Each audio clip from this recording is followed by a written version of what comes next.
네, 안녕하세요. 석쌤입니다. 여러분들 혹시 학점은행제를 어떤 목적 때문에 하고 계신가요? 많은 분들이 하고는 계신데 장단점을 정확하게 모르고 시작하시는 분들이 생각보다 많더라고요. 장단점에 대해서 간략하게 한번 알려드릴게요. 첫 번째는요, 기간 절감인데요. 학점은행제는 수업만이 아니라 자격증으로도 학점 인정이 돼요. 그리고 뭐 대학교에 비해서 좀 최대한 기간을 줄여서 이수가 가능한데 이걸 가장 많이 쓰는 게 편입이에요. 원래라면 대학교에서 4년 준비해야 되는 거를 이제 학점은행제로 2년 안에 끝낼 수 있는 거죠. 기간 절감이 거의 2배가량 가능하기 때문에 기간을 1년에서 2년 정도 줄이는 효과를 보게 되는 거죠. 두 번째는요, 비용 절감이에요. 비용이 대학보다 훨씬 저렴해요. 통상 대학이 5분의 1 정도라고 얘기를 하는데 대학에 비해서 한 학기 등록금도 적은 편이고 기간까지 같이 줄어드니까 대학교에 비해서 비용이 좀 많이 절감된다라는 특징이 있는 거죠.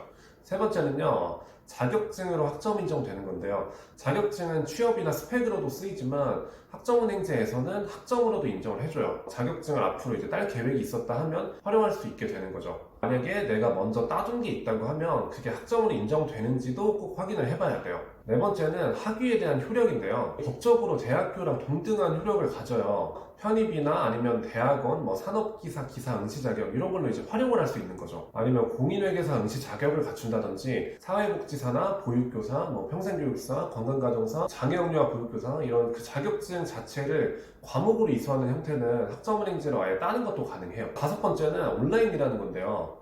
대학교도 평생교육원, 학점은행제 기관을 운영을 해요. 대학교 평생교육원으로 나가서 오프라인 시설을 이용할 수도 있겠지만 학점은행제는 원격 기간도 있기 때문에 100% 온라인으로 이수 가능한 전공들이 있어요. 이 시국이어서가 아니라 이제 애초에 온라인으로 원하는 분들도 꽤 많이 있으시고 특히나 이제 직장인분들은 사실 온라인이 훨씬 더 편하죠. 장점은 크게 이렇게 5가지일 것 같고 단점 한번 알아볼게요. 첫 번째 단점은 전공이에요. 학점은행제는 일단 대학교에 비해서 전공 다양성이 좀 떨어지는 편이에요. 특히나 온라인으로 한다 그러면 전공이 더 적게 되는 거죠. 근데 전공 자체가 제한적이니까 내가 원하는 전공을 아예 못하는 경우도 생기는 거죠. 두 번째 단점은 캠퍼스인데요. 온라인으로 하더라도 도서관이라도 이용을 하게 해주는 곳들도 있는데 학점은행제는 캠퍼스가 아예 없어요. 캠퍼스 로망 같은 건 이제 꿈꿀 수 없는 게 되는 거죠. 캠퍼스가 없어도 수업을 듣거나 하는 데는 문제는 없어요. 대학 생활의 재미가 조금 떨어지는 거죠. 이 캠퍼스 때문에 사실 대학교 평생교육원을 선택하기도 해요. 세 번째는 학벌의 부재예요. 여러분들이 대학교를 가고자 하는 이유 중에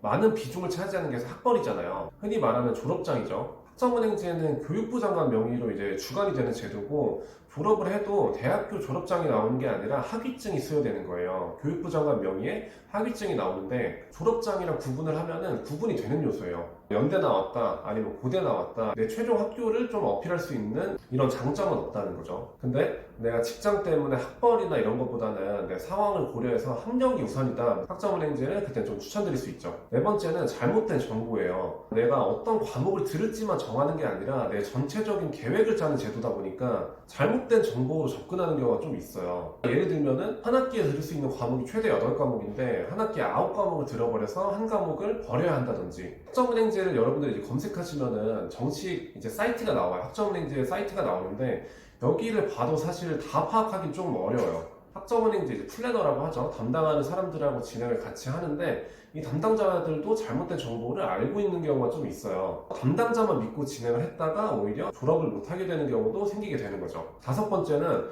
동기나 선후배가 없다는 거. 대부분 학점은행제는 내가 어떤 목표를 가지고 있고 효율성으로 접근을 해요. 그래서 학교라는 역할보다는 사실 그냥 교육제도 역할로 많이 다가온단 말이에요. 그래서 같이 약간 고생을 할 동기도 없고 공감을 할 동기도 없고 아니면 졸업해가지고 어디를 갔냐 아니면 어떻게 활용을 했냐 이런 선배들의 그게 없다 보니까 이런 선배들의 그 정보가 없고 목적이나 목표에 따라서 학점은행제를 최대한 그냥 효율적으로 이수하자 이런 거지 정보를 교환하는 이런 개념은 없어요. 그래서 학점은행제를 하는 분들은 사실 학교의 역할을 기대하기보다는 교육제도를 이수한다? 이런 개념으로 접근을 할 수밖에 없는 거죠. 네, 오늘은 이렇게 학점은행제 장점이랑 단점 한 5가지씩 알아봤는데요. 사실 이거를 어떻게 활용하느냐에 따라서 달라지는 것 같아요. 근데 일반적으로 생각하는 대학의 이미지랑 조금 다르다는 게 이제 현실적으로 알아야 될 부분인 거고 학점은행제를 그냥 졸업한다고 엄청난 아웃풋이 생기거나 이러진 절대 않아요. 근데 직장을 다니면서 내 직무랑 맞게 연관을 시켜서 활용을 한다. 아니면 편입을 할 때 제도적으로 이용을 한다거나 대학원을 진학한다거나 자격증을 딴다거나 단점만 알고 장점만 알고 하기보다는 장단점을 잘 따져가지고 장점을 좀 많이 빼먹으실 수 있으면 좋겠어요. 네, 오늘 영상은 여기서 마치고 다음에는 더 좋은 영상으로 뵙겠습니다.